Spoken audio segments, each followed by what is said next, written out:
Este mundo está perdido, e só a morte mora aqui. Mas existe esperança. Creio em ti, creio em ti. Já fui mundo, já fui trevas, e odiava a tua luz, mas ao pecador tu salvas. Creio em ti, creio em ti, creio em ti, ó Deus triuno. Creio em ti, Deus Pai Senhor. Creio em ti, ó Cordeiro Cristo. Creio no Consolador. Creio em ti, Deus crucificado. Creio em ti, o vencedor. Creio em ti, elevado à glória, e que breve voltarás. Creio em ti.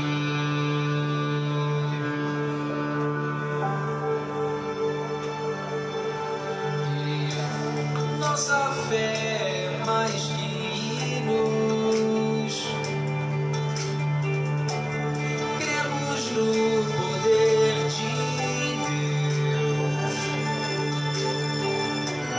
Pela fé nós prosseguimos.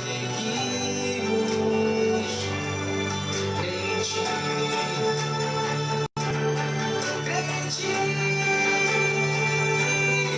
creio em ti, ó Deus triuno. Creio em ti, Deus Pai Senhor. Creio em ti, ó Cordeiro Cristo. Creio no Consolador. Creio em ti, Deus crucificado. Creio em ti, o vencedor. Creio em ti, elevado à glória, e que breve voltarás.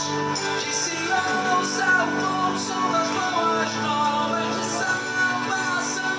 Para o que crê, cante a igreja então, pro mundo ouvir.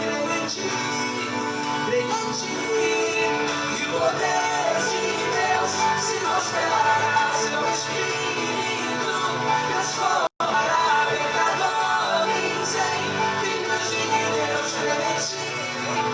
Creio em ti, ó Deus triuno. Creio em ti, Deus Pai Senhor. Creio em ti, ó Cordeiro Cristo. Creio no Consolador. Creio em ti, Deus crucificado. Creio em ti, o vencedor. Creio em ti, elevado à glória, e que breve Deus se breve voltará.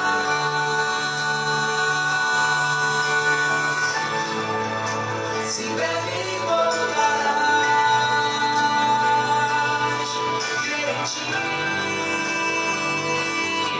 creio em ti.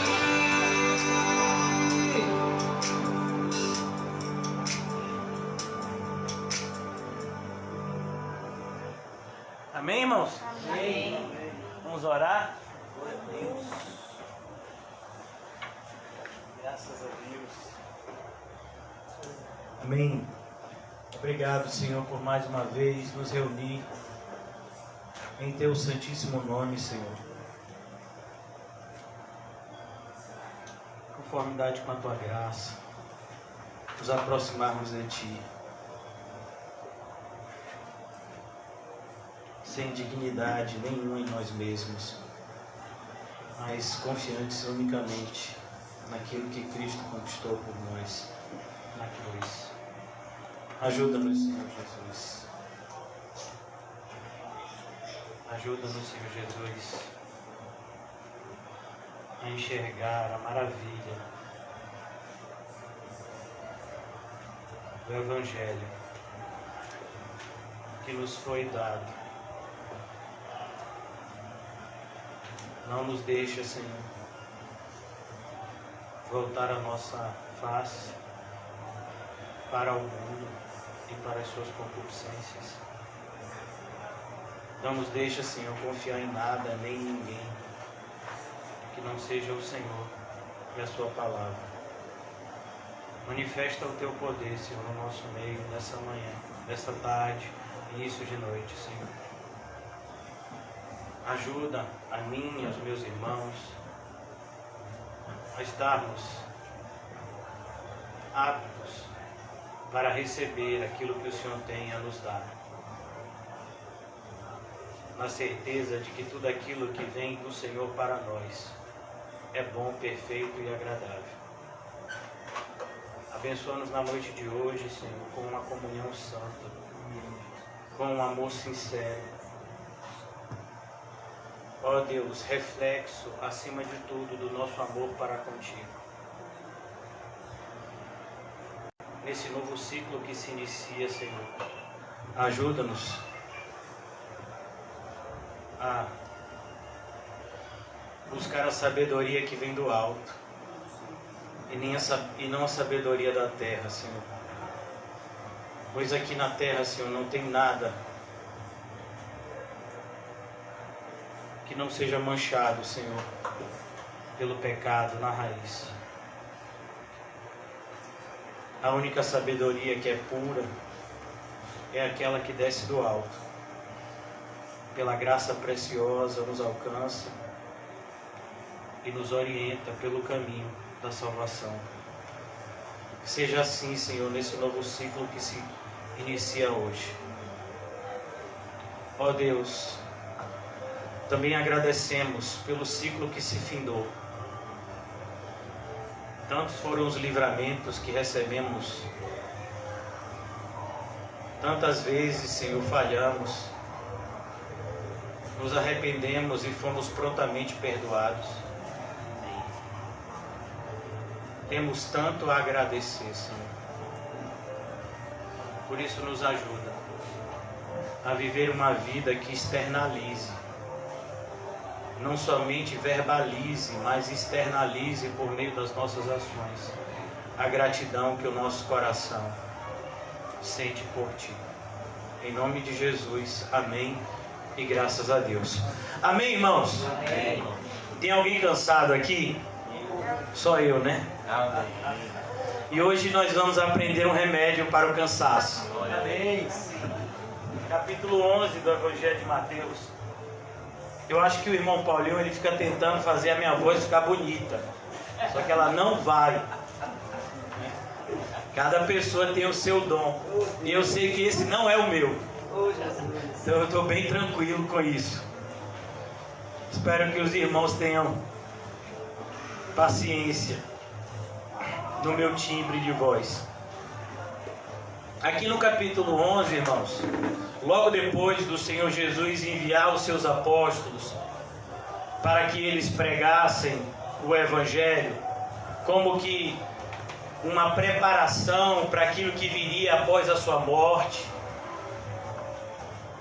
E Jesus continua a pregar. Jesus não manda os seus apóstolos e tira férias. Não, Jesus manda eles e continua pregando o Evangelho. E Jesus, ele se volta para as cidades aonde ele operara mais milagres. É a cidade onde ele passou o maior tempo do seu ministério, que foram as cidades que ficavam na Galileia, na região da Galileia. E dessas duas cidades, ele enumera duas delas aqui, Betsaida e Cafarnaum, que com certeza foi a cidade que o Senhor Jesus mais tempo passou. Era a cidade de pelo menos 5 dos 12 apóstolos do Senhor Jesus. Pedro e André, João e Tiago e Mateus, todos eles eram dessa cidade de Cafarnaum. E Jesus, ele começa inclusive a morar nessa cidade, pois no início do ministério dele, ele é rejeitado pelas pessoas de Nazaré, que era a sua cidade onde ele foi criado, e então ele se estabelece lá em Cafarnaum. E ele opera muitos milagres nessa região. Nós já vimos até aqui no capítulo 10 quantos milagres Jesus havia feito. Mas ainda assim, irmãos, aquelas pessoas não haviam se arrependido. Perceba que o propósito de tudo aquilo que Deus faz na nossa vida de positivo é nos alertar para uma vida de arrependimento. Uma vida onde nós repensamos as nossas ações, as nossas omissões e pesamos tudo isso em conformidade com a palavra de Deus. Mas infelizmente, irmãos, muitos de nós vivemos uma realidade muito próxima da cidade de Cafarnaum e Betsaida. Talvez a gente pudesse dizer 20 milagres que aconteceram em 2020 com a gente. Mas talvez a gente não pudesse demonstrar um único fruto de arrependimento que a gente produziu, por assim dizer, nesse ano 2020. Então a comunhão com Deus não é medida pelos livramentos que Deus nos concede ou pelas nossas orações que supostamente são respondidas, mas a nossa comunhão com Deus é algo mais profundo. A nossa comunhão com Deus, ela vem por meio da nossa identificação com Cristo. Quanto mais parecido com Cristo nos tornamos, tanto mais próximos de Deus estamos. E aqui Jesus vai falar isso com toda a dor, mas ao mesmo tempo com todo o amor que é necessário se dizer para aquelas pessoas que nós amamos e que permanecem vivendo vidas perigosas. Por que eu falo vida perigosa? Às vezes a gente tem uma ideia de que a vida perigosa é a vida de uma pessoa que está envolta no tráfico de drogas, que a vida perigosa é a vida de alguém que está num país, né, como a Síria, Líbia, Afeganistão e tantos outros países que passam por guerras civis. Mas nenhuma vida é mais perigosa do que aqueles que estão em inimizade com Deus. E muitas vezes nós nos acovardamos em falar isso. Nós nos omitimos nisso. Jesus não nos deixou esse tipo de lição. Muito pelo contrário. Jesus, por mais que doesse a sua mensagem, ele não deixava de falar aquilo que precisava ser dito. E ele fazia isso porque ele é amor, não porque ele tem amor. É diferente, eu e você temos amor. Se Deus de fato nos regenerou, nós temos amor. Mas Jesus é diferente de nós nesse aspecto, porque ele é 100% homem, mas ele é também 100% Deus. E como Deus ele não tem amor, ele é amor. É algo que muitas vezes, talvez, na nossa compreensão limitada, humana, a gente não possa chegar com precisão a uma conclusão apurada. Mas Jesus é amor. Ele se movia em amor e todas as ações dele eram ações amáveis. Mesmo quando ele expulsou aquelas pessoas do templo, ele fez isso em amor por elas. Porque aquilo que elas estavam fazendo estavam suscitando a ira de Deus sobre elas. Então aqui no capítulo 11, Jesus... Nós conhecemos o capítulo 11 muito mais pela parte final dele, que fala justamente dos cansados e de como eles vão encontrar repouso e renovo na pessoa de Cristo. Mas entenda, irmãos, que existem dois tipos de cansaço. Existe um cansaço que é daquele que está fazendo a vontade de Deus e lutando contra o mundo. Existe um cansaço que é aquele que está resistindo a Deus. Qual é o seu cansaço? É aquele peixe que foi fisgado e ele continua resistindo ao anzol do pescador. E ele se cansa. E esse cansaço mata. Mas existe um cansaço que há sempre renovo. Existe um cansaço que nos rejuvenesce. O apóstolo Paulo chega a dizer que ainda que o nosso homem exterior se desgaste, o homem interior se renova todos os dias. Olha que coisa. Então aqui Jesus começa mostrando para essas pessoas que elas deveriam tomar cuidado com uma visão equivocada acerca do seu amor e acerca daquilo que ele de fato desejava para elas. Então inicia-se assim o estudo do capítulo 11 de Mateus.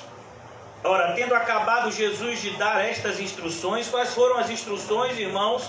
Nós vimos isso ontem, capítulo 10, quando Jesus comissiona os seus 12 apóstolos e os envia como ovelhas para o meio de lobos, para que eles fossem a encontrar as ovelhas perdidas da casa de Israel. E ele dá orientações, ele fala das dificuldades, ele fala também das recompensas. E agora no capítulo 11, Mateus diz para nós: ora, tendo acabado Jesus de dar estas instruções, ele deu estas instruções e ele enviou os seus apóstolos, aos seus 12 discípulos. E aqui a gente sabe que esses 12 discípulos são os 12 apóstolos, porque ele tinha um grupo maior de discípulos. E desse grupo maior de discípulos, ele escolheu 12 deles e denominou eles de apóstolos. Os comissionou como tal. Partiu dali, olha que coisa, ele enviou eles em uma direção, cada um partiu em uma direção diferente, de 2 em 2.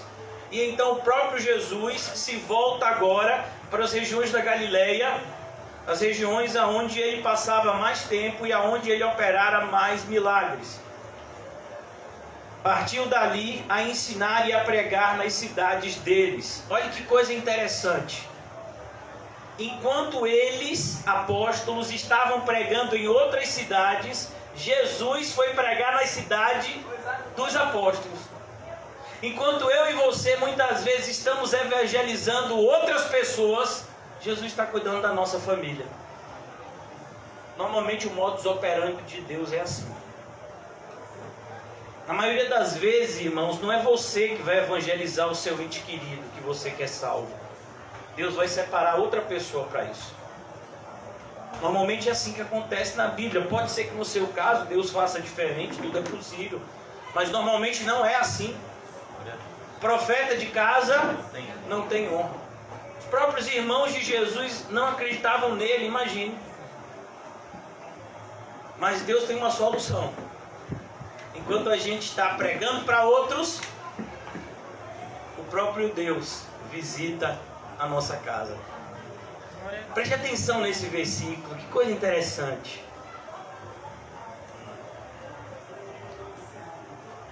Ora, tendo acabado Jesus de dar estas instruções aos seus 12 discípulos, partiu dali a ensinar e a pregar nas cidades deles. Jesus foi para as cidades deles. Quando João ouviu no cárcere, versículo 2, João aqui é João Batista. Quando João ouviu no cárcere falar das obras de Cristo, mandou para os seus discípulos perguntar-lhe: por que João tem essa dúvida, irmãos? Vocês se lembram da pregação de João?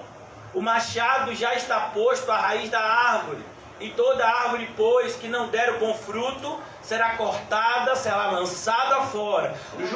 João tinha uma ideia de um juízo que aconteceria de maneira imediata ao aparecimento de Jesus. Ele ainda não tinha tido a visão correta a respeito da necessidade do Cordeiro morrer, para que depois da sua ressurreição, sim, a sua obra fosse feita, e na segunda vinda ele julgaria não só a nação de Israel, mas o mundo inteiro. João ainda não tinha essa cosmovisão. Ele tinha uma visão muito mais limitada, e por conta dessa visão limitada, ele não compreendeu a pregação do Evangelho da graça de Deus em Cristo. E ele começou a ficar, como é que é isso? Esse pessoal ímpio aí. E Jesus está indo pregar o evangelho para eles. Esse pessoal não quer nada com Deus. Por mais que essa verdade seja verdade na maioria dos casos, existem alguns casos em que que a gente pensa que que não queriam nada com Deus, Deus agirá neles e transformará eles. Por isso a necessidade da pregação do evangelho, para que haja um só rebanho, um só pastor. Mas João estava com a sua visão limitada, e ele então envia os seus discípulos perguntando se Jesus de fato era o Cristo. És tu aquele que estava para vir, ou havemos de esperar outro? A pergunta é: o Senhor é mesmo o Cristo? Mas João, Deus não havia te dito que aquele que você batizasse e que descesse a pomba sobre ele era o que batizava com o Espírito Santo, era o Cristo de Deus? João, quando Jesus estava chegando, o Espírito Santo não te mostrou que ele era o Cordeiro de Deus que tirava o pecado do mundo, João? Por que então, João, essa dúvida agora? Porque João era homem igual a mim e a você. Às vezes a gente, meu filho, pode passar 6 meses, eu estou falando isso na melhor das hipóteses, cheio de fé, Deus usando a gente tremendamente, e por conta de alguma situação a gente praticamente perder a nossa fé. Graças a Deus que o Senhor sempre renova a fé daqueles que são seus. Glória a Deus. Graças a Deus que o Senhor Jesus sempre tem resposta para aqueles que são deles e que o buscam em espírito e em verdade. Porque quando você está em dúvida, irmãos, você não tem que fazer perguntas ao mundo, você tem que fazer perguntas a Cristo. É Cristo quem tira as nossas dúvidas. É Cristo quem é a resposta para todas as nossas perguntas. Então aqui ele diz, Jesus respondendo disse-lhes, e isso é muito interessante. Ele fala numa linguagem espiritual porque ele sabia que João era um homem espiritual. E é tão bonito saber disso. Às vezes a gente diz, João aqui, estava aqui, sem fé nenhuma vírgula. Ele estava passando por um momento de luta espiritual, onde ele não estava compreendendo o plano de Deus. E ele fez a coisa certa. Ele buscou na pessoa de Cristo a resposta para as suas dúvidas. E Cristo não decepcionou. Mas a resposta de Cristo vem de forma espiritual. Cristo poderia simplesmente dizer, vá lá, avisa João que eu sou o Cristo, diga para ele ficar tranquilo. Mas João não era um homem carnal, João era um homem espiritual. Quem dera fôssemos também. Jesus então responde, ide e anunciai a João o que estáis ouvindo e vendo. Os cegos veem, os coxos andam, os leprosos são purificados, os surdos ouvem, os mortos são ressuscitados, e aos pobres está sendo pregado o Evangelho. A quem? Aos pobres. O rico, irmãos, que quer ouvir o Evangelho, falta oportunidade para ele? Não. Meu filho, ele compra um monte de livro reformado, ele chama um desses pastores reformados aí para passar um final de semana na sua ilha, e os pastores reformados ainda postam a foto no YouTube, no Facebook. Mas anunciar o Evangelho aos pobres, tem muito? Tem não, meu filho. Mas Jesus nos ensinou a fazer isso. Avisa ele que aos pobres está sendo pregado o Evangelho. Aqueles que não tinham oportunidade de ouvir. Porque os fariseus, eles eram avarentos. Você já viu alguém avarento encostando em pobre? Não, porque pode ser que pegue. Pobreza é contagiante. Quando Jesus fala que o dinheiro não é importante, sabe o que foi que os fariseus fizeram? Deram risada. Ah, ele está falando isso porque ele é pobre. Olha, Jesus pobre, o dono de tudo. Eles começaram a escarnecer de Jesus, porque eles eram avarentos, é o que diz a palavra de Deus. Jesus pregava o evangelho aos pobres. O Filho do Homem não tem aonde reclinar a sua cabeça. Por quê? Porque ele não está à venda. O evangelho que ele prega não pode ser comprado, não pode ser manipulado, só pode ser recebido. Quem dera aprendêssemos com ele. Versículo 6: e bem-aventurado é aquele que não achar em mim motivo de tropeço. Bem-aventurado é aquele que não achar em mim motivo de tropeço.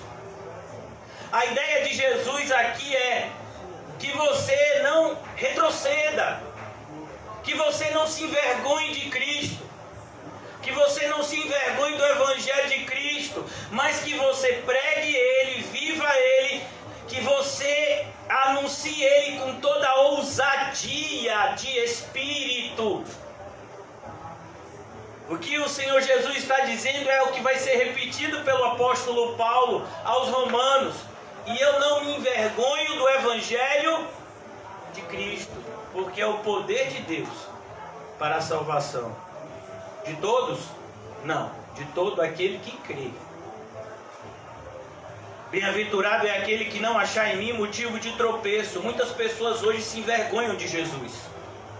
Igrejas ricas se envergonham de Jesus.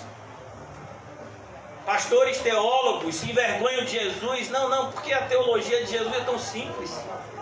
Simples. Imagine um homem achar que sabe mais do que Deus, homem. Olha, irmãos, eu vou dizer uma coisa para você de maneira muito sincera. Eu já li muitos livros de teologia, muitos. E nenhum deles me acrescentou nada.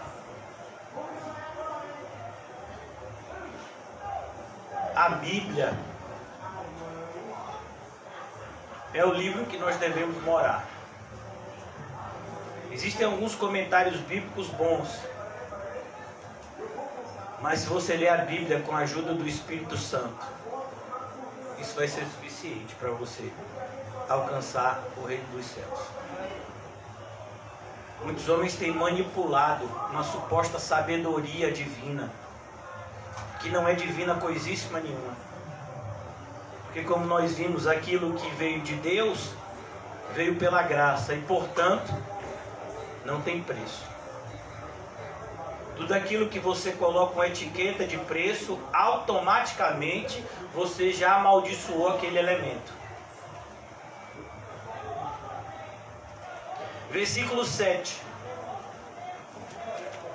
Muitas pessoas, ouvindo que João mandou seus discípulos perguntar, começaram a questionar João. Eu acho tão bonito quando Jesus defende João. Já pensou, irmão? As pessoas começam a falar mal de você. Não é o meu caso, porque ninguém fala mal de mim. Mas as pessoas começam a falar mal de você e de repente Jesus vem e diz: você está falando o quê? Então, em partindo eles, passou Jesus a dizer ao povo a respeito de João. Porque o povo começou a dizer: tá vendo aí, João tá tendo uma crise de fé lá na prisão, rapaz. A gente pensava que João era um profeta daqueles assim, mas João parece que não tá com essas Coca-Cola toda não, viu? Acho que ele no máximo é uma Fanta, e olhe lá. Então, em partindo ele, passou Jesus a dizer ao povo a respeito de João: o que saíste a ver no deserto? E eu acho tão interessante, irmãos, a maneira como Jesus pregava por meio de perguntas que necessariamente forçavam os seus ouvintes a questionarem os seus credos. O que você saiu a ouvir no deserto? Onde gente foi ver João? Por quê? Porque João era a sensação do momento. 400 anos sem Deus levantar um profeta, de repente surge João Batista, o povo todo quer saber, um alvoroço em Israel, vamos lá, o dizer, eu também quero me batizar, vai, mal é que não vai fazer. Tem gente que se batiza por causa disso, se batiza aqui, se batiza na católica, se batiza na Umbanda, recebe passe no espiritismo, um desses vai dar certo. Tem gente que ontem passou a virada de ano de branco. Eu não acredito muito nisso não, mas...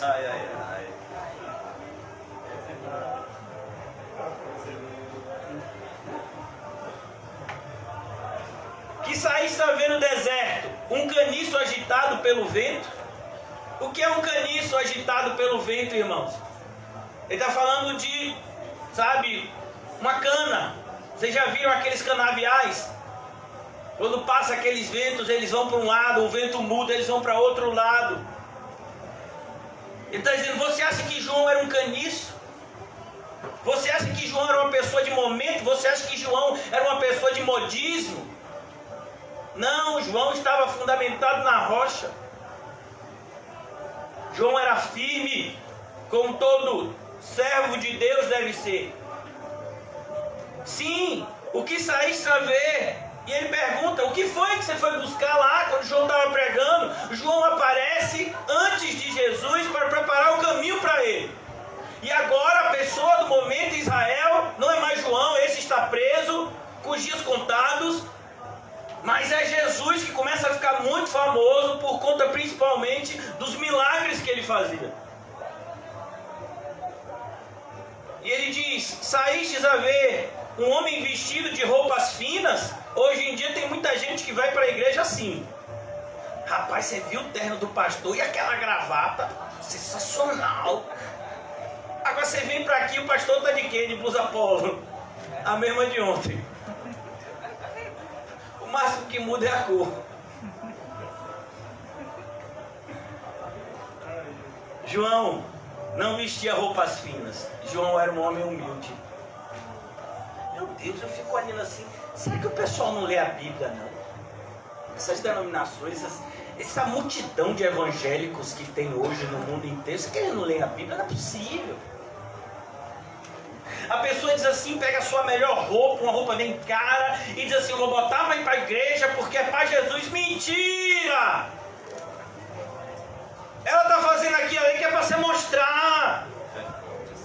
Porque é uma pessoa exibicionista. Sabe qual é o melhor que Jesus quer de você? É o que está aqui dentro.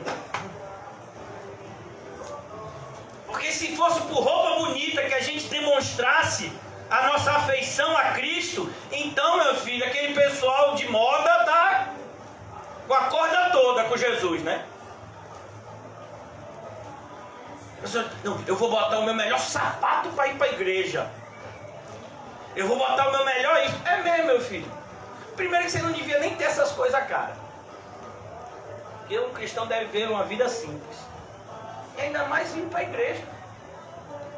O que o apóstolo Pedro escreve para as mulheres do primeiro século? Porque existiam pessoas de condição que se convertiam. O apóstolo Pedro dizia, olha, a beleza das mulheres não está em fazer um cabelo de não sei quantos R$1000, em usar brincos caros, colares, vestimentas caras. Não, a beleza da mulher está em outra coisa, em ter uma vida espiritual. Glória a Deus. Com Deus. É isso que ele fala. Então aqui Jesus olha e diz, olha, você foi ver um homem vestido com roupas finas? Qual era a roupa de João? Couro de camelo. Imagine. Ora, os que vestem roupas finas assistem nos palácios reais. Ó, João foi convidado para um palácio real, meu filho. João foi convidado e foi para a prisão real. Não, irmãos, nós não estamos aqui para impressionar o mundo. Nós estamos aqui para avisar ao mundo que ele está com os dias contados. Porque o Criador está voltando. Glória a Deus. Mas para que saíste? Jesus pergunta de novo. Olha, ele quer instigar aquelas pessoas a pensarem. Para ver um profeta? Você foi ver um profeta? Se você foi fazer isso, então você acertou, porque ele era um profeta. Sim, eu vos digo, e muito mais que o profeta. Este é quem está escrito. Versículo 10. Eis aí, envio diante da tua face o meu mensageiro. Onde é que está isso, irmãos? O Senhor Jesus fala Malaquias 3:1. Eis que aí envio diante de tua face o meu mensageiro, o qual preparará o teu caminho diante de ti. Malaquias 3:1 fala justamente do Messias, da sua chegada, da preparação para ela. Em verdade vos digo, entre os nascidos de mulher, irmãos, aqui eu chego a ficar arrepiado, viu? Que quem está falando aqui é Jesus. Em verdade eu vos digo que dos nascidos de mulher, ninguém apareceu maior do que João Batista. Glória a Deus. Aí fica todo mundo, Abraão! E João é maior. Davi! Tem uma música até que as crianças cantavam, né? Que é daquele pessoal da Lagoinha, que é todo mundo desviado. E é assim, eu quero ser forte como Sansão, né? Eu quero ter a fé de Abraão. E tem outro que falava também, né? Imagine, forte como Sansão, que acabou cego. Eita Deus! Como é que as criancinhas cantavam isso, meu filho? Que tipo de instrução a gente está dando para elas? Eu quero ser sábio como Salomão. Você quer a sabedoria de Salomão mesmo? Você sabe como foi o fim dele? É essa sabedoria que você quer? Para colocar impostos pesados nas pessoas, para sustentar sua vida de luxúria. Porque foi isso que Salomão fez. Ah, não, mas eu quero a sabedoria de Salomão. É mesmo? Você tem que ler a história completa, irmão. Mas é isso, hoje em dia as pessoas, elas têm todo o seu conhecimento baseado em louvores heréticos. Imagina. É cada louvor um pior do que o outro. Eu não sei nem se eu posso chamar de louvor, né? Mas eu falo isso porque as pessoas conhecem como tal. Aí ele diz aqui, de fato ele é um profeta, mas dos nascidos de mulher ninguém nasceu maior do que João Batista. Mas o menor no reino dos céus é maior do que ele. Jesus está falando o quê? Da glorificação. Lá no céu nós seremos glorificados. O menor no reino dos céus é maior do que João. Porque João ainda tinha que lutar contra o pecado. João era um homem que precisava constantemente esmurrar o seu corpo para que naquilo que ele pregava ele mesmo não fosse condenado. João era um homem que teve uma fé que não era perfeita, porque nada que seja humano é perfeito. Nós, como seres humanos, estragamos tudo. Mas lá no céu vai ser diferente. Porque no céu não entra pecado. Uma vez um pastor falou isso. Uma das coisas que mais fazia ele se maravilhar com o céu era essa ideia de que lá no céu não teria mais que lutar contra o pecado. Porque quem de fato luta contra o pecado, ele não dói. Mas, infelizmente, a luta contra o pecado é uma luta que a maioria da igreja não trava. Por exemplo, você sabia que um dos maiores pecados da Bíblia é a maledicência? Você sabia disso? A gente se preocupa no que a gente falar, se o que a gente está falando é correto. Às vezes a pessoa fala alguma coisa com você e diz assim, mas assim, se eu estiver falando alguma coisa errada, e por que está falando então, se você não tem certeza do que está falando? Se você não orou antes. Se Deus não testificou no seu coração que era para você abrir sua boca e falar, por que falou então? Ah, mas assim, não, nada. Segure sua língua. Sua língua pode te levar para o inferno. Viu? Maledicentes vão para o inferno. Tanto quanto os assassinos, tanto quanto os adúlteros. Às vezes a gente acha que a maledicência é um pecado de menor escala. Na Bíblia não. os maldizentes não herdarão o reino dos céus. Eu estou falando isso como exemplo, irmãos, porque nós vivemos em uma sociedade que, como qualquer sociedade, qualquer época, ela impõe a gente valores morais. Então, por exemplo, por que eu acho que o homicídio é uma coisa assim tão feia? Porque a gente é criado numa sociedade que o próprio Código Penal está lá, que matar é crime e que é punível com tantos anos. Então, por que a gente acha que roubar é uma coisa tão feia? Porque está lá também que na nossa sociedade que roubar é uma coisa feia.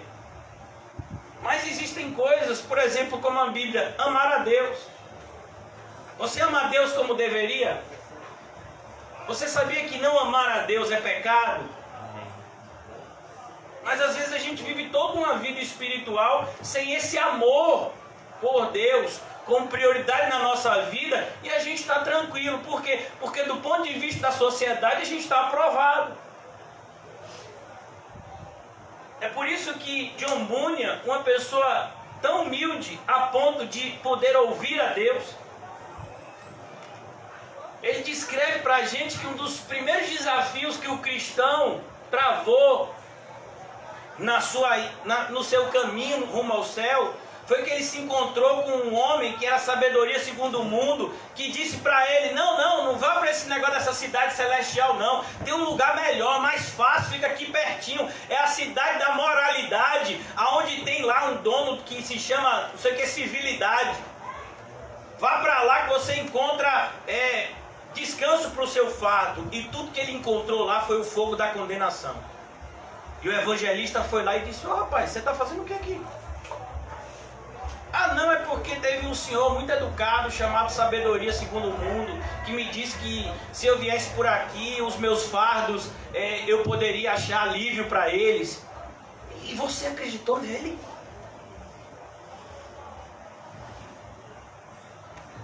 Então a gente tem que tomar muito cuidado, irmãos. Quando a Bíblia diz que a gente tem que meditar de dia e de noite na palavra de Deus, é porque não saber as Escrituras inevitavelmente vai levar a quedas. As Escrituras, elas nos mostram como devemos agir e o que não devemos mais fazer. Mas se eu não sei nem isso, às vezes você fala determinadas coisas para uma pessoa, a pessoa fica assim parecendo que nunca ouviu isso antes.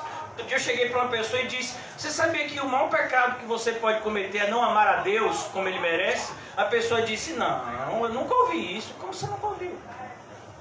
Não, eu já vi gente me dizendo que eu tenho que fazer isso, que eu tenho que fazer aquilo, mas amar a Deus acima de tudo, assim, esse é o maior pecado.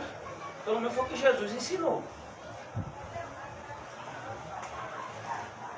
João Batista amava a Deus, a ponto de colocar a sua vida em risco.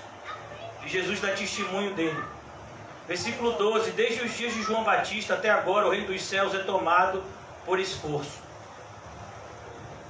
Jesus foi questionado por um jovem: Senhor, são muitos os que entram no teu reino?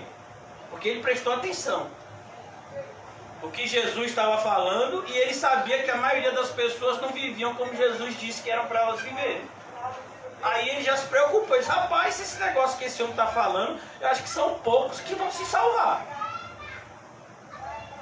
E ele disse: olha, esforçai-vos por entrar pela porta estreita. Esforçai-vos.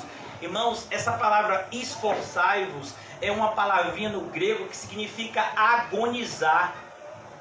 É aquele esforço que você gasta todas as suas forças a ponto de quase desfalecer. Mas a gente pensa que não, é tranquilo, eu vou ser crente, eu vou fazer algumas coisinhas assim, e naquele grande dia, quando eu fechar os meus olhos, o Senhor Jesus vai estar lá me esperando. Você acha mesmo? Você acha que Jesus tem 2 pesos e 2 medidas? Porque assim, irmãos, eu já disse para vocês uma vez que uma das coisas assim que de fato enriquecem a nossa vida espiritual é prestar atenção naqueles que percorreram o caminho que nós estamos percorrendo, aqueles que percorreram o caminho antes de nós. Quando você estuda um pouquinho a história da igreja, você vê o que os verdadeiros crentes passaram, testificando a sua fé em Cristo Jesus e seu amor para com Ele. E a gente compara a nossa fé e o nosso dito amor por Cristo, e aí, meu irmão, é um negócio assim discrepante. Por isso a gente tem que se perguntar o tempo todo. Versículo 12. É tomado por esforço, e os que se esforçam é que se apoderam dele. Porque todos os profetas e a lei profetizaram até João. E se o quereis reconhecer, ele mesmo é o Elias que estava para vir. Quem tem ouvidos para ouvir, ouça. Por que Jesus está dizendo isso? Porque a maioria das pessoas não tinha ouvido para ouvir. Vem cá, ele é o Elias que estava por vir? Como assim? Ele não tem nada a ver com Elias, fisicamente falando. Não, ele tem um chamado como o de Elias. É isso que a profecia estava falando. Não estava dizendo que Elias viria para a terra de novo e que viveria aqui na terra de novo. Não. Uma vez que a pessoa vai para o céu, ela está no céu e essa realidade não vai mudar mais. Mas a maioria das pessoas não entendem isso. Versículo 16. Mas a quem hei de comparar esta geração? E olha que coisa, esta geração, irmãos, é a nossa geração. É semelhante a meninos que sentados nas praças gritam aos companheiros: nós tocamos flauta e não dançastes, entoamos lamentações e não pranteastes. Sabe, quando você se preocupa em agradar as pessoas, você está com sério problema. Por quê? Porque elas nunca vão estar satisfeitas com nada. Eu não sei se você percebeu que as falsas igrejas, elas estão sempre criando novos métodos.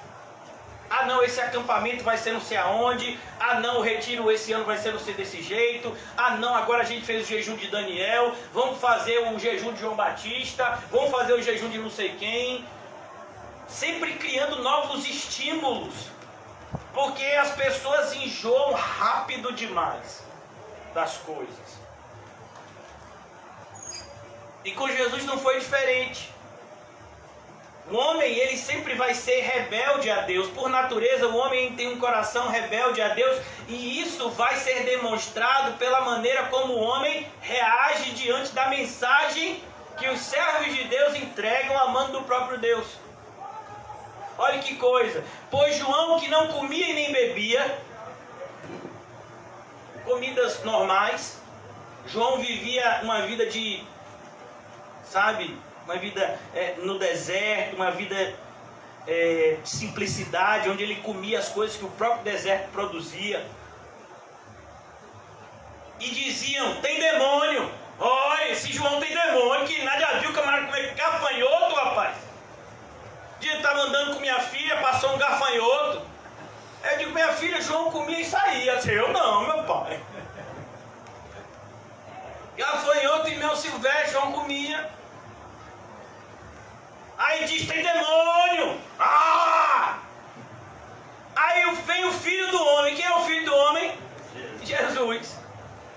Que come e bebe. Jesus comia normal, sentava, comia, sem glutonaria. Mas Jesus participava das refeições de maneira comum. Inclusive ele nos deixou até uma refeição como memorial.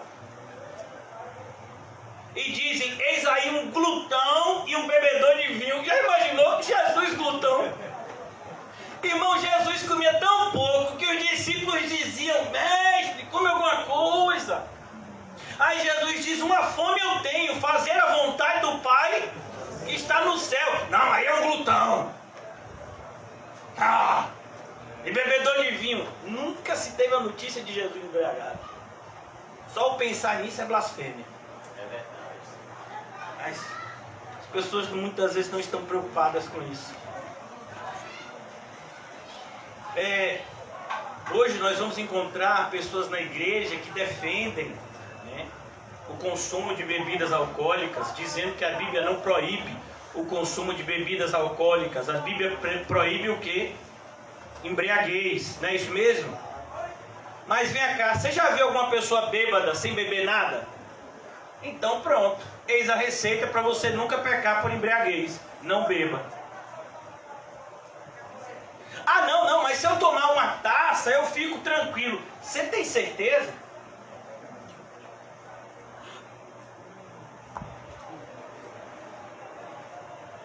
Eis aí um glutão e um bebedor de vinho, amigo de publicanos e pecadores. Jesus, amigo de publicanos e pecadores? O que eles querem dizer é que Jesus era uma pessoa que vivia em pecado. Muito pelo contrário, Jesus pregava arrependimento a essas pessoas, e muitas dessas pessoas de fato se arrependiam. Olha um publicano que se arrependeu, se tornou apóstolo, Mateus, o autor desse evangelho. Um chefe dos publicanos que se arrependeu, quem foi? Zaqueu. Mas as pessoas eram preconceituosas demais para ver o poder de Deus em ação. Mas a sabedoria é justificada por suas obras. Por isso que pode vir o teólogo que com PhD que tiver, meu filho. Eu sento do lado dele e converso com ele tranquilamente. Ah não, mas pastor, eu fico meio melindrado, fulano tem um PhD. Eu digo, desde quando, meu filho, você fica com medo de PhD? Sabe, todas essas pessoas estudam homens que nunca tiveram PH nenhum. Vocês estudam Paulo, estudam um semi-analfabeto Pedro,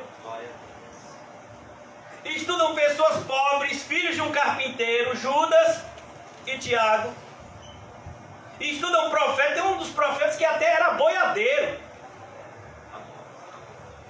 Olha quem eles estudam. Eu não preciso de PhD, doutorado, mestrado, teologia, nada disso. Eu preciso estudar muito a palavra de Deus. O obreiro aprovado é aquele que maneja bem a palavra de Deus, por isso não me entenda errado. Você deve estudar muito a palavra de Deus, porque quando chegar um PH desse aí perto de você, ele senta com você e é você que ensina a palavra de Deus para ele. Porque ele pode dizer, uma vez uma pessoa chegou, não, mas por que Zwinglio? Mas por que Calvino? Eu digo, meu filho, eu já estudei até essas pessoas aí, mas nunca me acrescentaram nada. Agora, se você quiser, a gente pode conversar sobre as cartas de Paulo. Elas têm muita coisa para nos ensinar, porque todas elas são inspiradas. A sabedoria é justificada por suas obras. Deixa eu lhe perguntar alguma coisa. Eu quero que você me mostre 5 homens de Deus da nossa geração.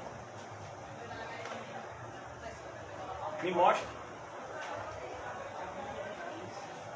Me mostre algum que você conhece. Não, o fulano é um homem de Deus, prega a mensagem de Deus e vive a mensagem de Deus. Me mostre, eu quero ver.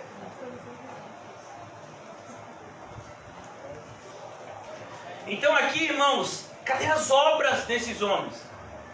Cadê? Mas a sabedoria é justificada por suas obras. E aí Jesus aqui agora vai jogar duro. Para aqueles que acham que Jesus é um Jesus paz e amor, tome cuidado, viu? Jesus já havia dito que ele veio trazer a espada. A gente já estudou esse capítulo. Agora ele passou, então, a increpar. E essa palavra increpar não é uma palavra muito comum no nosso português. Significa lançar no rosto.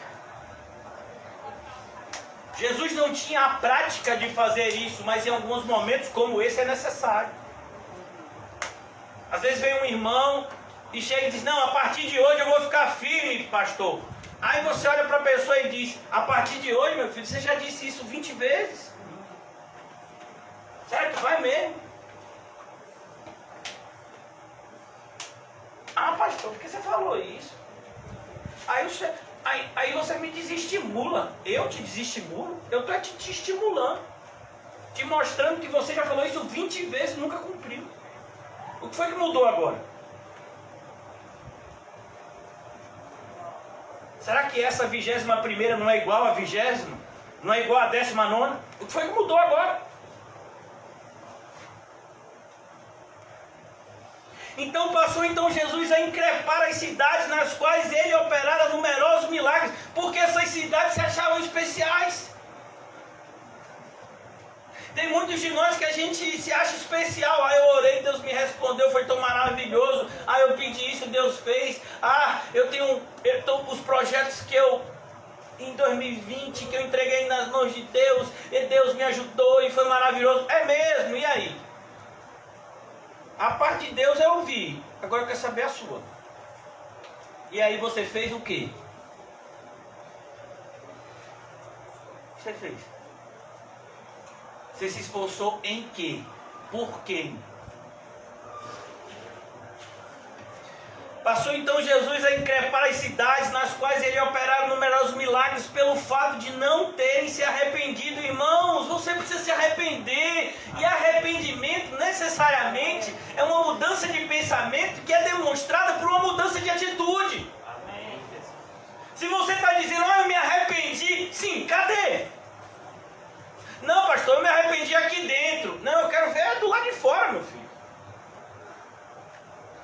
Porque Esaú disse que estava arrependido também. E ele está no inferno nessa hora.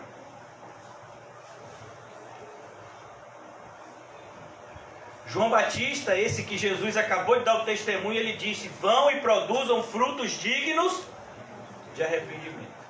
Cadê esses frutos? Eu sei a parte que Jesus fez aqui. Ele operou numerosos milagres. Jesus curou seu filho que estava endemoniado. Jesus te ajudou na sua enfermidade. Sim, e você está fazendo o quê?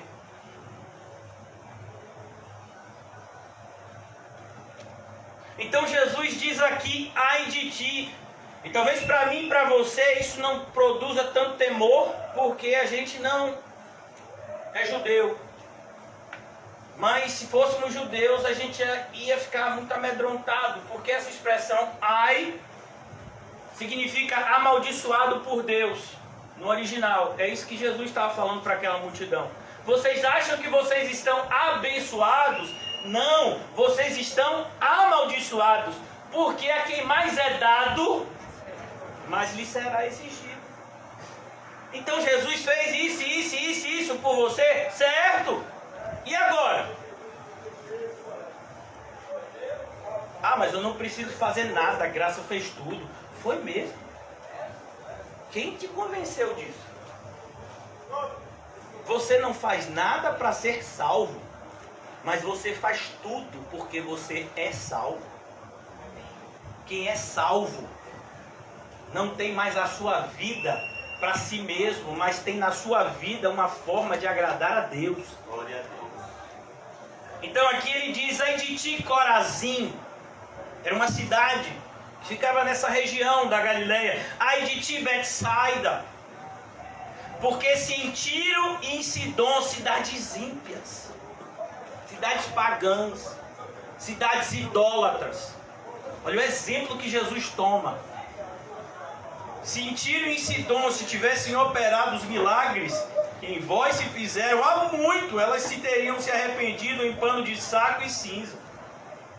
E contudo vos digo que no dia do juízo haverá menos rigor para Tiro e Sidom do que para vós outras. Eu disse a vocês que quando a gente presta atenção nos sermões de Jesus, parece-nos que existe uma parte do inferno que é mais quente do que outra.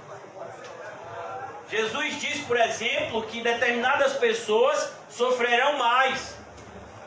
Como é que é isso? Eu não sei, eu só sei até aí.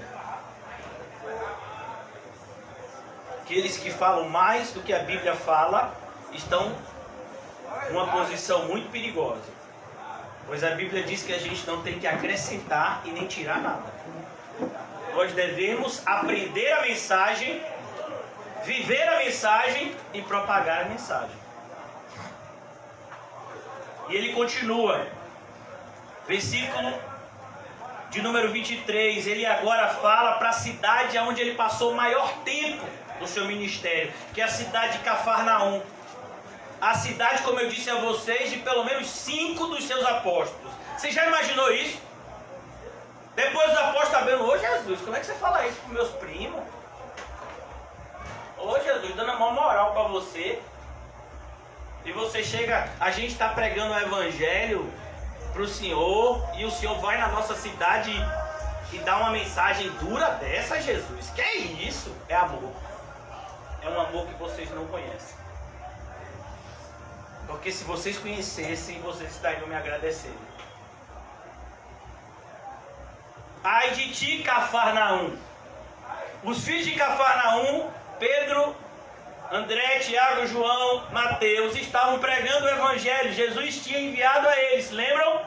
De 2 em 2, não foi assim no capítulo 10? E Jesus agora está na cidade deles, pregando o evangelho para aquelas pessoas. Tu, Cafarnaum, elevar-te-á porventura até o céu? O pessoal de Cafarnaum, rapaz, a gente é a cidade mais abençoada de todas, longe, de longe. Olha, só dos apóstolos de Jesus a gente tem 5. Como é que a gente não é abençoada, rapaz? O próprio Jesus veio morar aqui no nosso meio quando ele saiu de lá de Nazaré.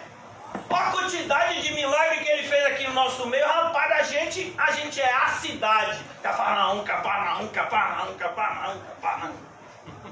Amém? Salve, Senhor. Você é de onde? Eu sou de Cafarnaum, e aí? Tem interior da Bahia, Cafarnaum. É, eu sei. Já passei por lá. Vim pra Chique. É, por lá mesmo. E tu, Cafarnaum, elevar-te-á porventura até o céu? Cafarnaum estava parecendo a igreja de Laodiceia.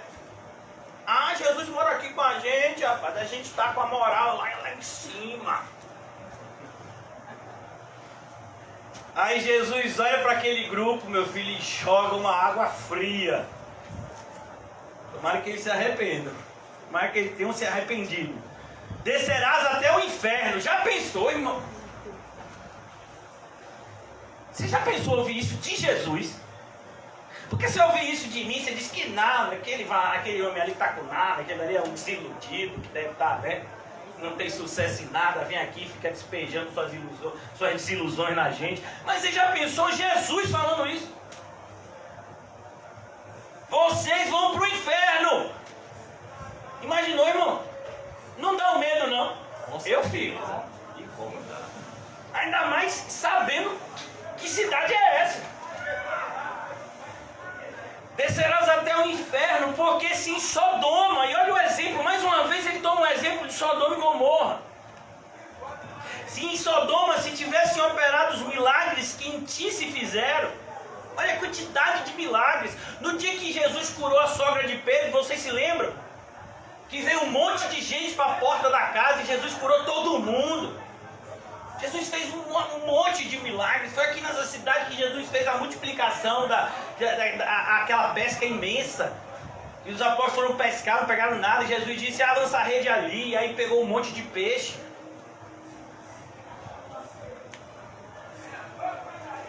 Olhe, preste atenção, porque se em Sodoma se tivessem operado os milagres que em ti se fizeram, teria ela permanecido até o dia de hoje. Aí você se assusta, irmão. Porque você tem Sodoma e Gomorra como cidades amaldiçoadas. Cidades que Deus não suportava mais. Deus diz para Abraão que não está mais suportando. Deus não estava mais suportando o que os sodomitas estavam fazendo. E ele destruía aquelas cidades. É por isso que Abraão intercede por Ló. Mas Deus diz aqui que Cafarnaum estava num estado espiritual pior do que o de Sodoma. Olha que coisa. Olha como as nossas conclusões muitas vezes são precipitadas. Não, fulano ali é crente, rapaz. É um crente. É o crente de Cafarnaum, rapaz. É mesmo? Cuidado. Quem te se fizeram, teria ela permanecido até o dia de hoje. Digo-vos, porém, que menos rigor, olha que coisa, menos rigor haverá no dia do juízo para a terra de Sodoma do que para contigo, Cafarnaum. É assustador, irmãos. Essa é uma daquelas passagens que a gente tem que parar e refletir. Deus é bom, irmãos. Mas o fato de Deus ser longânimo não significa em absoluto que Deus deixará impune o pecado que não foi confessado e arrependido. A Bíblia diz que todo aquele que confessa e deixa alcança a misericórdia. Mas o que encobre as suas transgressões, o que nega as suas transgressões jamais prosperará. Jesus falou isso no capítulo anterior. Ele disse: eu não vim para os sãos. Ele não está dizendo que tem gente que está são, que está saudável. Não, ele diz: se você acha que você está saudável, o remédio não é para você.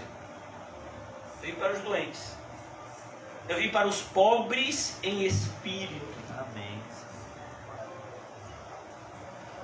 E agora, irmãos, Jesus ele conclui esse capítulo 11,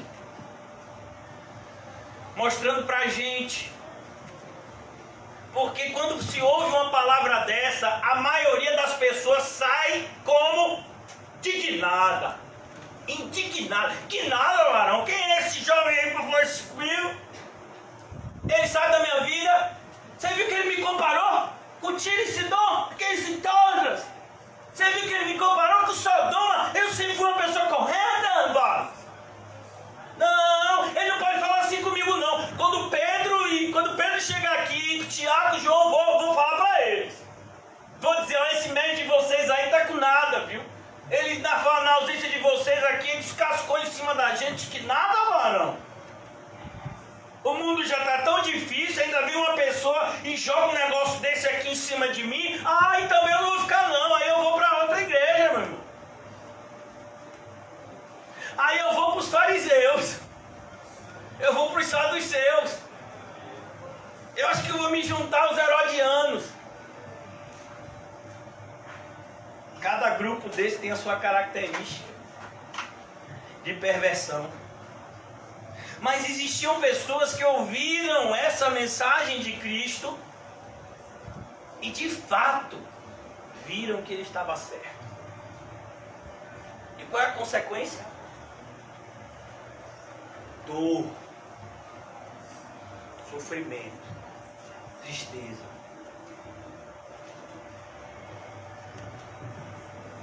Quando começamos na caminhada da fé, irmãos, e quando eu falo começamos na caminhada da fé, não necessariamente significa algo temporal. Você pode ter essa experiência com Deus muitas vezes anos depois de entrar em uma igreja. Mas existe um momento, se você de fato é crente, se você de fato foi alcançado pela graça de Deus, em que você para e pensa: eu sou um pecador miserável. Mas você não fala isso da boca para fora. Você não fala isso porque a teologia te ensinou isso. Você fala isso porque você sente essa dor. Eu sou miserável. Eu sou muito ruim. Eu sou muito pior do que eu jamais imaginei. Será que existe salvação para mim? Esse é o pensamento de um crente. Por isso que Jesus vai falar o que ele vai falar agora. Para aquelas pessoas que de fato entendem o desespero da condenação. Para essas pessoas é que a porta da salvação está aberta. Para uma pessoa que não entende o que é um diamante, você pega um diamante, o diamante mais caro do mundo, que vale não sei quantos milhões de reais, sei lá, 100 milhões de reais. Você pega aquele diamante, você dá para uma criança, muitas vezes que não sabe o valor, ele vai tratar como se fosse uma pedra de asfalto. Talvez até jogue, que brinquedo chato, e jogue um diamante de 100 milhões. Se a gente pegasse um quadro, sei lá, de Picasso, desses pintores famosos, quadros que valem pequenas fortunas, e a gente colocasse aqui na igreja, olha, talvez ia ter gente que entrou e disse: rapaz, que quadro feio é esse? Quando você não entende o valor daquilo que está diante dos seus olhos, é como, por exemplo, irmãos, se há 5 anos atrás alguém dissesse assim: rapaz, eu inventei a vacina para o Covid. Talvez você pense que o vírus do Covid é algo novo. Não, o vírus do Covid é um vírus antigo. E ele é um vírus que só atacava animais. houve uma mutação nele e ele começou também a se propagar nos homens. Mas já imaginou se o cientista está lá estudando, ele diz, rapaz, ó, inventei aqui a vacina, se por acaso algum dia tiver algum problema do Covid ir para a raça humana, a vacina já está aqui. Já pensou, há 5 anos atrás, talvez o pessoal do laboratório diz, rapaz, fica perdendo tempo com isso. A gente tem que fazer as outras coisas. Mas se hoje em dia chega um cientista e diz, aqui está a vacina do Covid. Percebeu o valor? A maioria das pessoas não vê o seu pecado, por isso não vê em Cristo o seu tudo. É, Deus. Por isso que para tantas pessoas é tão fácil rejeitar o convite de Cristo. Porque elas não entendem o estado de desespero que elas estão. Um dos sermões mais conhecidos na história da igreja foi pregado por um pastor chamado Jonathan Edwards. Esse sermão depois foi transliterado, e tem ele até transcrito. Pecadores na mão de um Deus irado, tem ele em áudio também no YouTube. Mas quando ele pregou esse sermão, as pessoas que estavam ouvindo esse sermão começaram a ter sensações do chão da igreja se abrindo e o inferno tragando elas. E elas começaram a se agarrar nas pilastras da igreja, em desespero. E houve um grande avivamento espiritual a partir daí. Enquanto a gente não entender a nossa real situação espiritual, por que você acha que Mateus se levantou e seguiu a Jesus? Por que você acha que Pedro e André, seu irmão, largaram as redes e seguiram a Jesus? Por que você acha que Tiago e João seguiram a Jesus? Por que você acha que pessoas que eram namoradas de aluguel, por assim dizer, abandonaram as suas profissões ilícitas e foram viver vidas corretas aos pés de Jesus? Por que você acha que o adúltero e a adúltera abandonaram o adultério para seguir a Jesus? Por que você acha? Porque eles perceberam. Por que você acha que Nicodemos seguiu a Jesus? José de Arimateia? Porque eles perceberam que o tudo que eles tinham era nada diante de Deus. E a única coisa que faz a diferença diante de Deus é a pessoa de Cristo. É o fato de você estar com Ele, de você ser contado nele. Já imaginou? Tem um vídeo, um vídeo antigo, cheguei a passar nos estudos bíblicos que eu dava há muito tempo atrás. É um vídeo em inglês, onde as pessoas querem demonstrar mais ou menos essa ideia. E nesse vídeo tem uma suposta balança que mede se você tem bondade suficiente para chegar ao céu. Aí chegam várias pessoas lá, chega logo um rico, milionário, e diz, vocês aceitam Visa? Aí diz, não, aí vai pro inferno. Aí chega um camarada lá, meu filho, que fez um monte de boas obras, que serviu na Cruz Vermelha, que dava cesta básica para não sei quem, mas que ele era a favor do aborto e ele também era a favor do universalismo, todas as religiões salvavam. Aí ele disse assim, não, mas assim, eu nunca acreditei nelas de fato, eu só li os artigos assim. Condenação. Aí chega um camarada, meu filho, olha o tamanho do classificador dele, sou eu, me identifiquei na hora. Aí as pessoas que estão lá de frente da balança, rapaz, você pecou demais, viu? Ele disse, eu sei, sou um pecador miserável. Aí na hora que ele está subindo na balança, o homem que está lá na administração diz, não, você não. Aí vem Jesus e sobe na balança. Aí sai lá, bom o suficiente. Aí ele entra no céu junto com Jesus. Para a gente entender que não adianta nada sem Jesus. A gente tenta pregar isso. Não sei, talvez eu...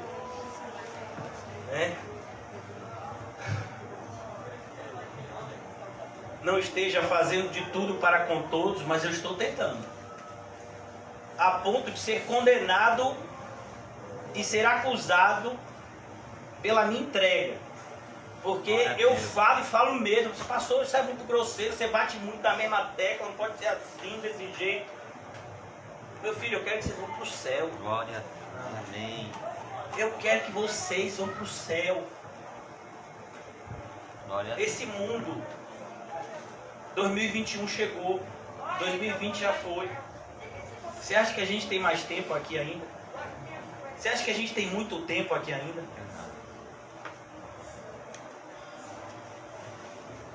Então essa é a realidade. Por isso, irmãos, eu quero concluir aqui.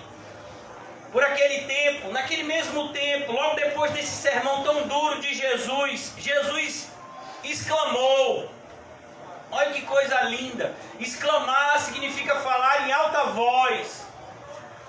Falar de maneira emocionada.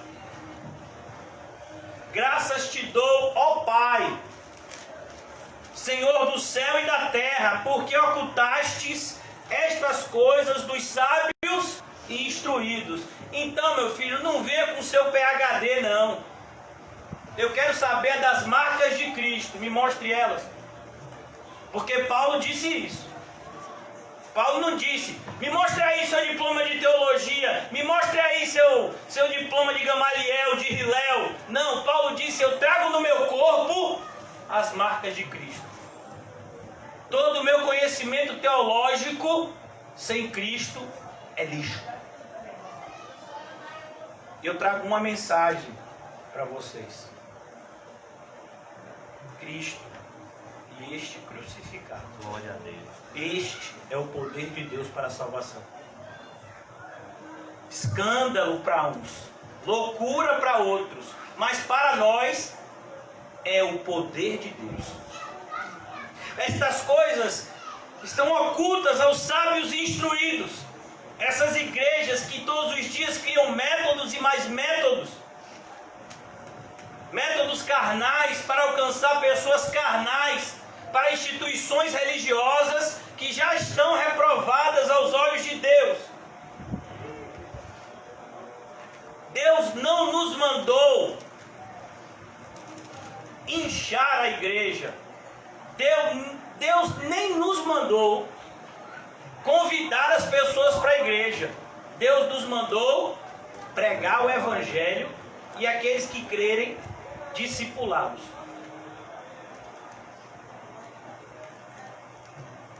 Ah não, mas assim, vamos fazer uma igreja bem suntuosa, bem bonita, assim, para a glória de Deus. Para a glória de Deus não.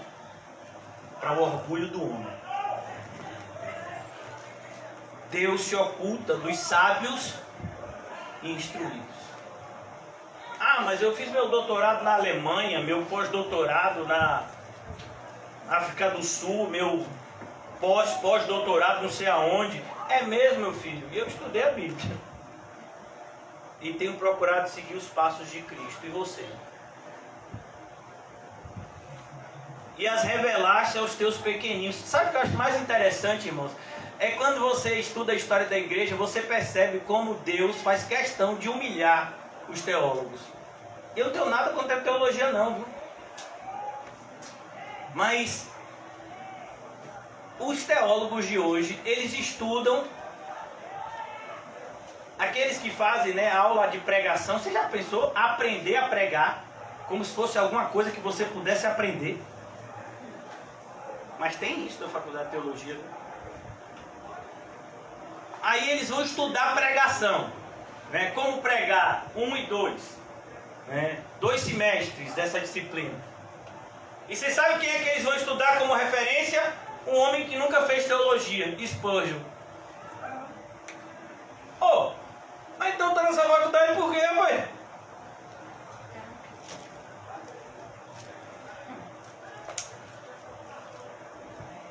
Aí você vai.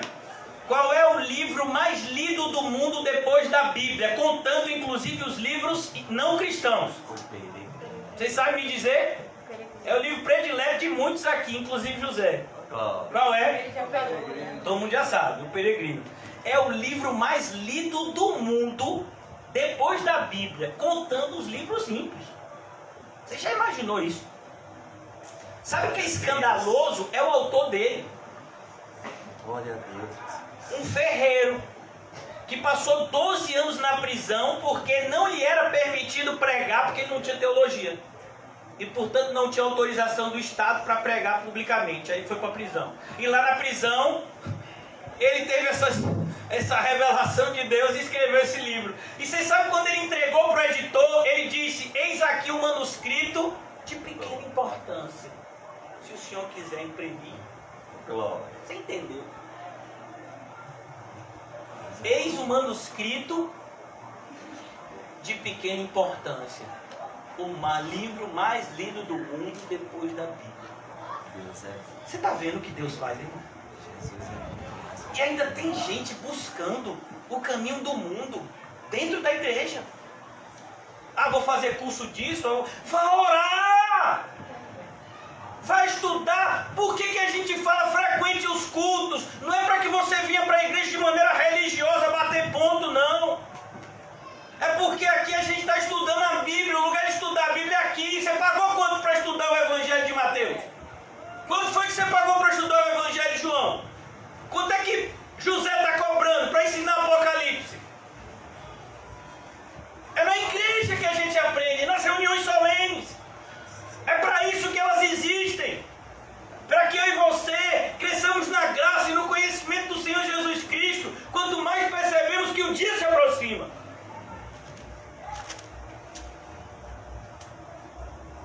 Mas tem gente que prefere cursos. Jesus não era um desses.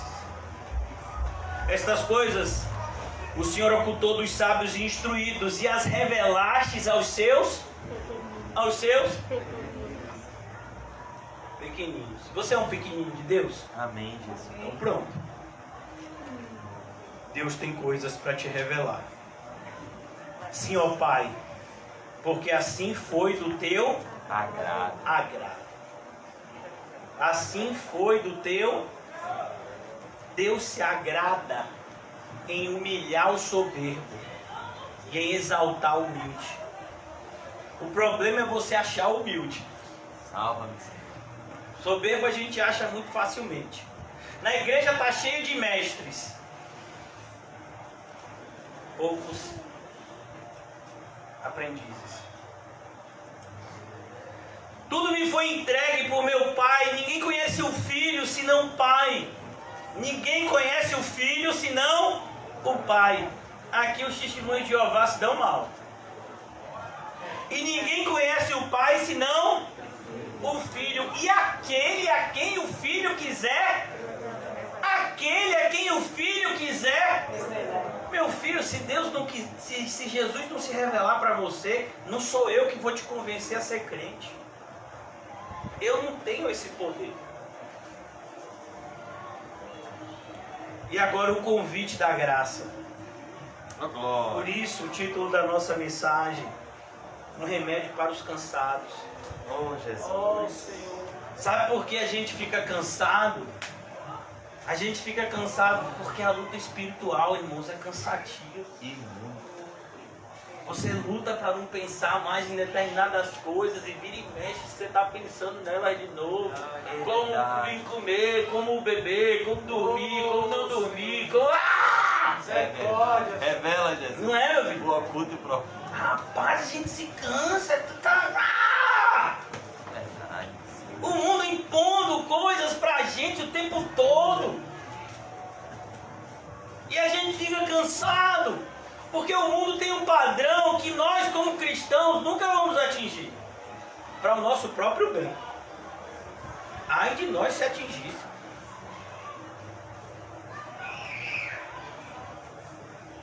Talvez do ponto de vista do mundo eu seja um péssimo pai, um péssimo marido, um péssimo pastor. Não tenho teologia. Como é que eu posso ensinar a vocês? Não tenho maturidade, eu sou apenas um jovem. Apesar de já ter 41 e fazer 42 esse ano, né? Mas sou mais velho do que... Sou mais novo do que alguns de vocês. Ah, o que esse menino pode me ensinar? E quando me fala menino, eu fico até, né? É benção. Acho que é um elogio. Mas a gente às vezes fica cansado de ouvir determinadas coisas. Eu não sei vocês, irmão. Só nessa última semana eu pensei umas 10 vezes em parar de pregar. Líder. Porque a gente fica assim, e aí? Prega. E outro dia eu fui fazer as contas de quantas vezes eu já preguei. E eu sou uma pessoa que tem apenas 41 anos de idade.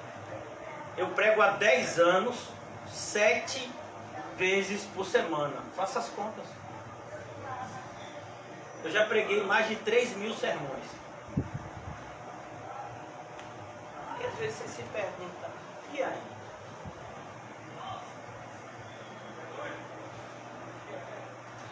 Alguns desses sermões me criaram problemas enormes. Glória a Deus. Alguns desses sermões fizeram pessoas saírem da igreja dizendo horrores a meu respeito.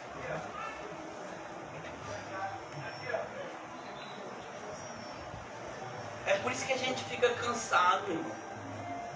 Às vezes a gente sente, né, no linguajar da nossa geração, parece que a gente está enxugando gelo. Não, a gente não está.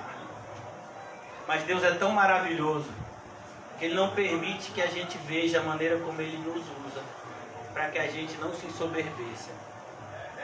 E aí a gente agradece a Ele.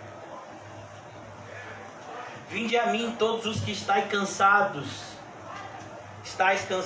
e sobrecarregados. Por isso que eu não entendo uma pessoa que chega e diz para mim que está cansada para ir para uma reunião, para a igreja, está cansada para orar, está cansada para ler a Bíblia, mas não está cansada para fazer outras coisas. Você já viu alguém dizendo assim, eu não aguento mais assistir novela? Você já viu alguma dessas pessoas que assistem novela dizer isso?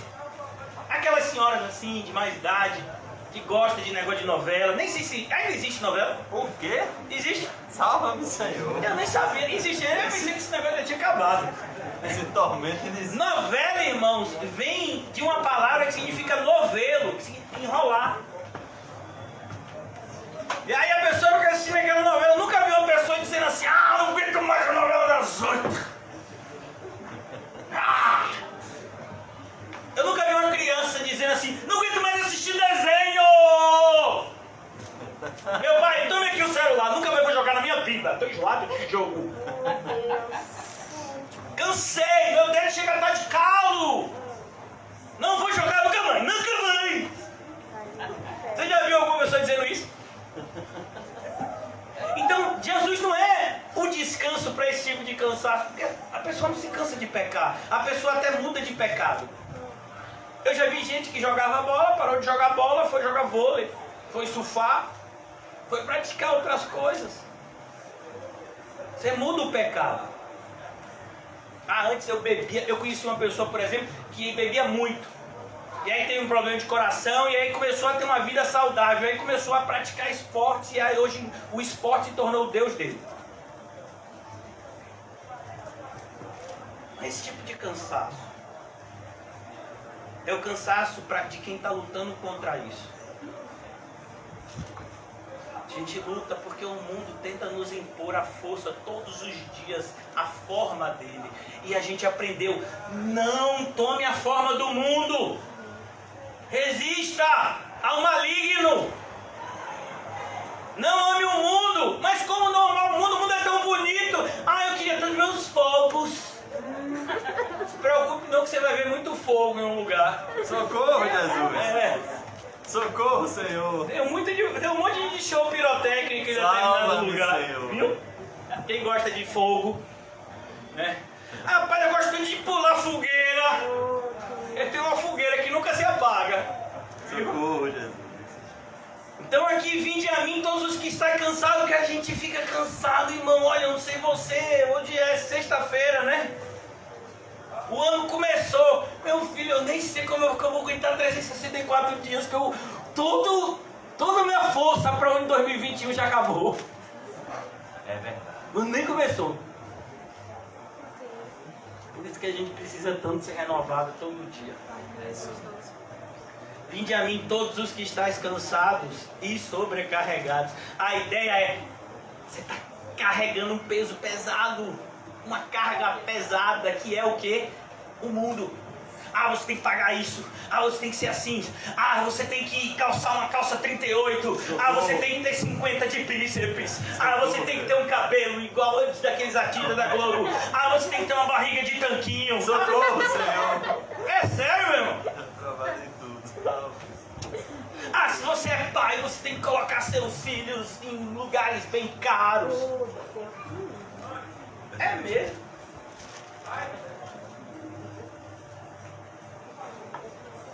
Como assim? Você é o homem da casa e você não bota comida na mesa? Uai. Você vive da obra? Que nada, rapaz. Por isso que até eu entendo, né? A história de um pastor distante, que a esposa se casou com ele, ele era rico, depois que ele virou pastor ele ficou pobre, a esposa não compreendeu isso até hoje. Um pastor distante.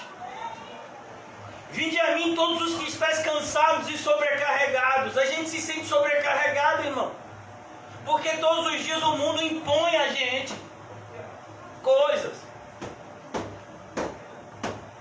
Não sei se você fica sobrecarregado com esse negócio do Covid, rapaz. Álcool em gel, álcool em líquido, máscara, só 3 horas de máscara, depois tem que jogar de pano, tem que lavar com não sei o quê. Não toca, não cheira, não... Rapaz! Outro dia eu fui cumprimentar minha mãe, assim, não meu filho, não toque em mim. Aí ela fez assim, ó. Aí eu disse pra ela, oxe, porque quando eu fazia, né, judô, jiu-jitsu, era um cumprimento, né? Ela fez assim pra mim, né? Ela disse que ela aprendeu que ela fica, a bichinha, fica vendo essas televisão. Aí ela disse assim, não meu filho, a gente dá abraço assim. Diz que é o abraço virtual, né, que ensina na televisão.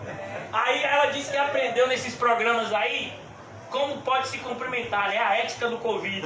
Aí ela disse que tem assim também, né? Aí eu disse pra ela, né, eu digo, oxe.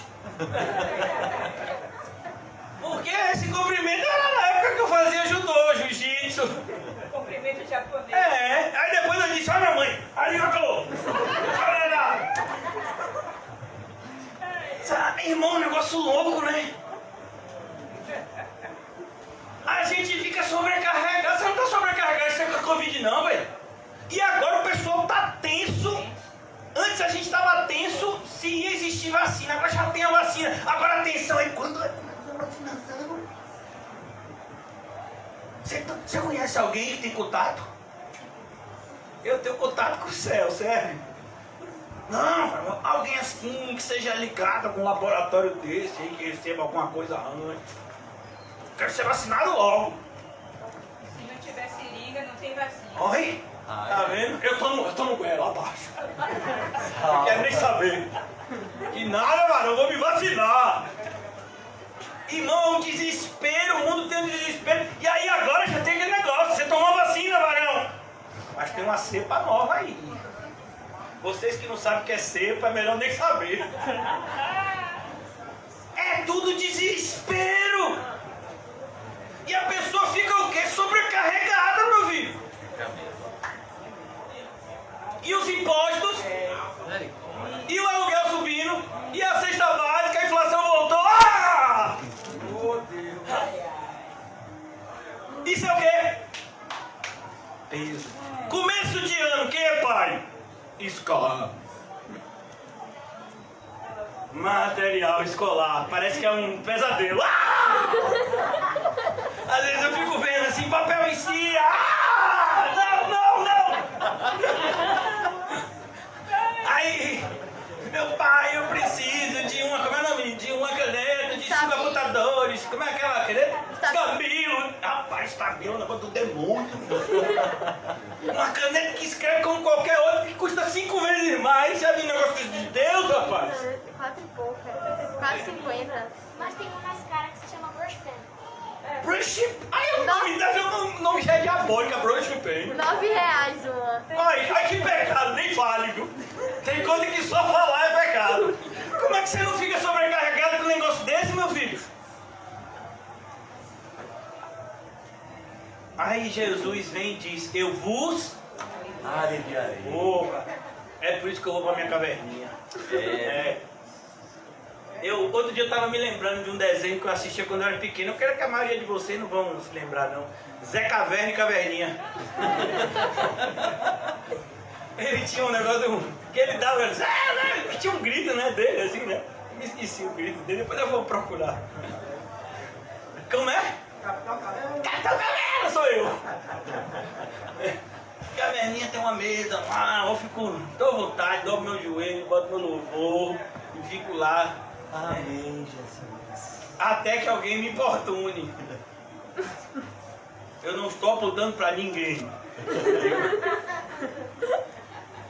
Tomai sobre vós o meu jugo. Mas entendem, irmão, Jesus está dizendo que a gente tem que fazer uma troca. Largue o jugo do mundo e coloque o dele. Quando uma pessoa chega e diz para mim, pastor, ser cristão é tão difícil, e ser mundano? Não é difícil, não? Os dois são difíceis, irmãos. Mas ser cristão tem alívio. Ser cristão tem consolo. Glória a Deus. O ímpio não tem. Não existe paz para aqueles que não têm paz com Deus. Mas para aqueles que estão em paz com Deus, há sempre a paz de Deus para eles. E eu quero concluir por causa do horário, irmãos. Eu me empolgo. Sabe, o início assim, eu pensei em fazer um culto como o de Paulo, 5 horas, mas não vai ser hoje não. Amém? Tomai sobre vós o meu jugo e aprendei de mim. Olha o que Jesus diz. Aprendam de mim. Jesus está dizendo, aprendam com a maneira que eu vivo. Jesus não está falando de intelecto desprovido de vida. Ele está falando de algo que vem unido. De um conhecimento prático. De algo que você aprende para fazer. Você não aprende meramente para ensinar. Você aprende para viver e também para ensinar. Mas essencialmente você aprende para viver aqui. Aprendei de mim. E olha o que Jesus diz que a gente tem que aprender dele. Para que a gente tenha essa paz. Mansidão e humildade. O que é a mansidão aqui, irmãos? Quem já andou de cavalo? O cavalo que eu andei não era manso. Deixou marcas em mim até hoje. Mas quem já andou num cavalo assim, né, manso? Que você faz assim, ele vai, você puxa o negócio. Me disseram assim, ó, se ele correr, você puxa. Meu filho, pensa que eu puxei. Aí que o cavalo desinvestou, meu filho.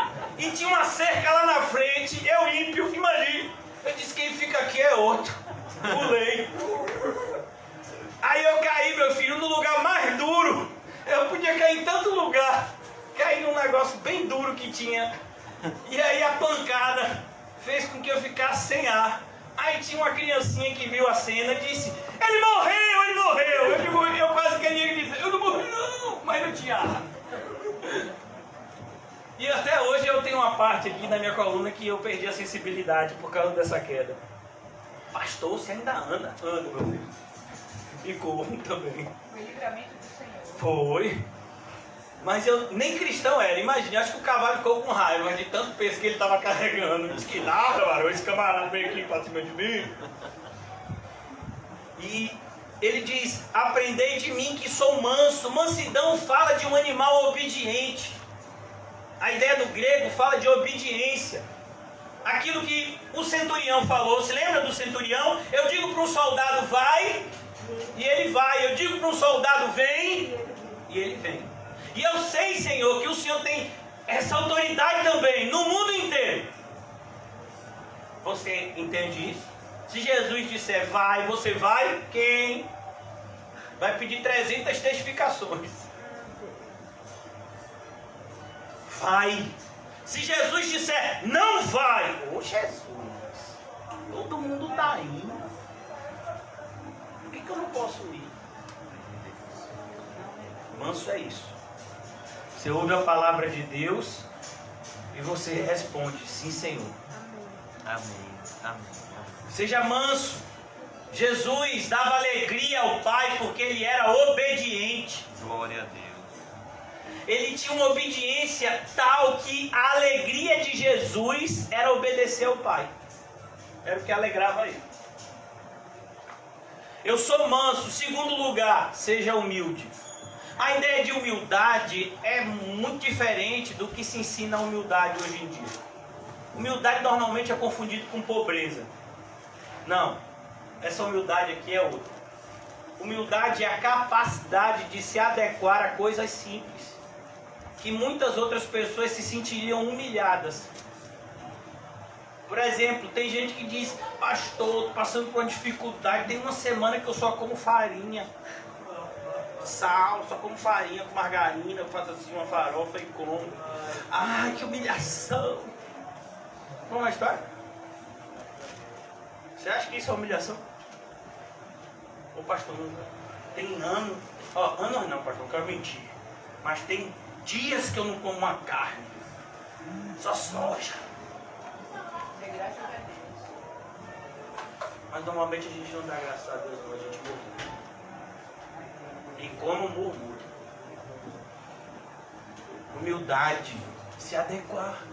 A vontade de Deus é boa, perfeita e agradável. Eu fico falando às vezes para as minhas filhas que estão aqui. Aí ela vê o quarto de uma coleguinha, aí vê o quarto de uma youtuber e diz: ah, meu pai, eu quero um quarto assim. Eu digo: oxe, é doida? Quarto assim? Por quê? O que está faltando no seu quarto? Tudo! Eu digo: como assim tudo? Tem cama, tem um armário. O armário não tem porta aí para facilitar. A porta atrapalha.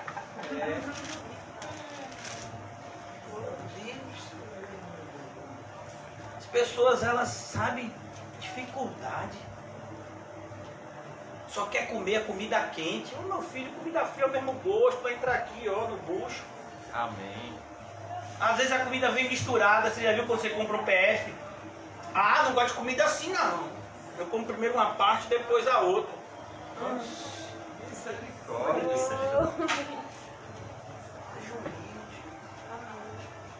Uma vez a pessoa veio dizer: pastor, você corta o cabelo no CAC? É bem. Oxe, eu ia cortar onde? Só não estou cortando agora porque não tem ninguém. E os que estão lá não tem coragem. Aí eu corto com Letícia. A última vez que ela cortou, ficou um ninho de rato aqui. Chama, mas cresceu rapidinho, quase ninguém percebeu. Às vezes ela corta e ela vira um fico, meu pai. Ô, meu pai, da próxima vez eu vou melhorar, viu? Oh, meu Deus, seja humilde, irmão. Pastor, o senhor vai consertar a batida do carro até hoje? Tem 3 anos. Meu filho, tá lhe incomodando?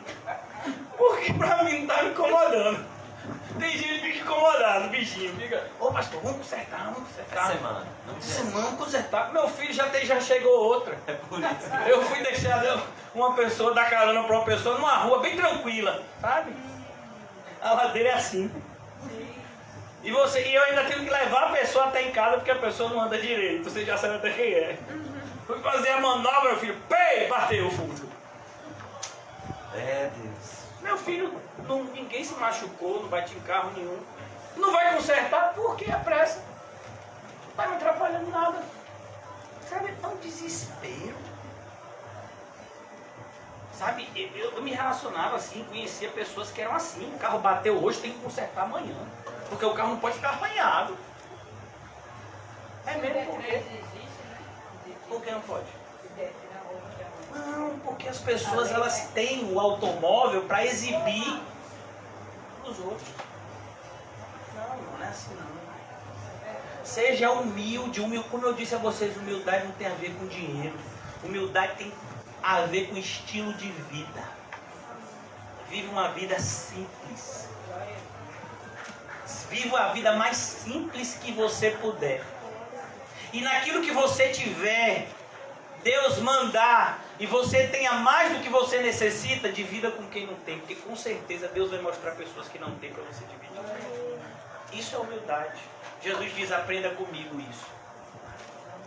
É esse tipo de aprendizado que as pessoas não aprendem. Eu quero ver um PhD me ensinando isso. Eu queria ver um desses doutores da lei de hoje me ensinando esse versículo. Não existe. Como é que ele ia dizer, falar de humildade, se o terno dele custou não sei quantos mil? Como é que ele vai falar de humildade? Se para ele pregar foi não sei quantos mil que a igreja teve que desembolsar? Como é que ele vai falar de humildade, se ele vive de avião para cima e para baixo? Como é que ele vai falar de humildade, se a reforma na igreja dele custou não sei quantos milhões? Vai falar de humildade como, irmão? Com que autoridade? Agora, quem me conhece sabe onde eu poderia estar e onde eu estou. E se eu estou aqui, é porque eu acredito no que eu falo. Muitas pessoas veem na forma do cristianismo uma oportunidade de se dar bem. O cristão vê no cristianismo o único caminho que leva a Deus. Por isso ele rejeita todos os outros. Se eu ensinar algo diferente a vocês, eu serei reprovado. E vocês vão estar diante de um falso mestre. Acharei descanso para a vossa alma. Sabe por quê? Em 10 anos, tantas vezes a gente teve vontade de desistir e não desistiu, porque o Senhor dava descanso quando a gente menos esperava. Quando a gente menos esperava.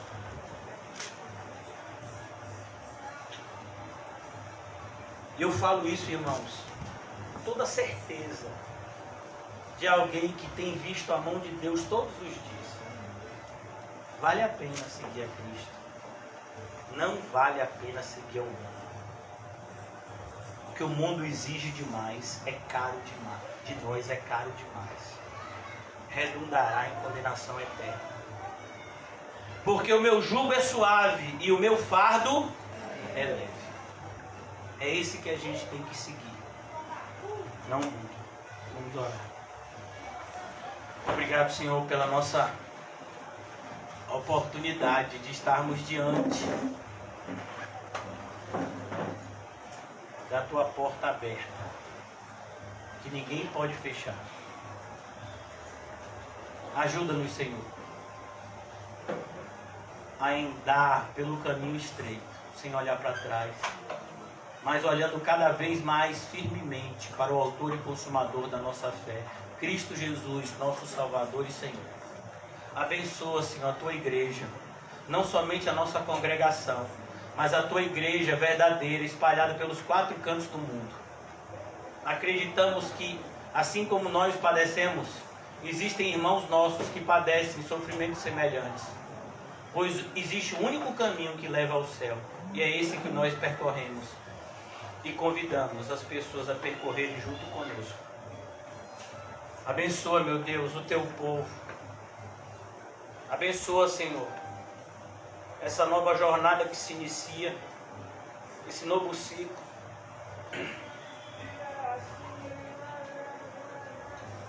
Que as desculpas deem lugar ao verdadeiro arrependimento.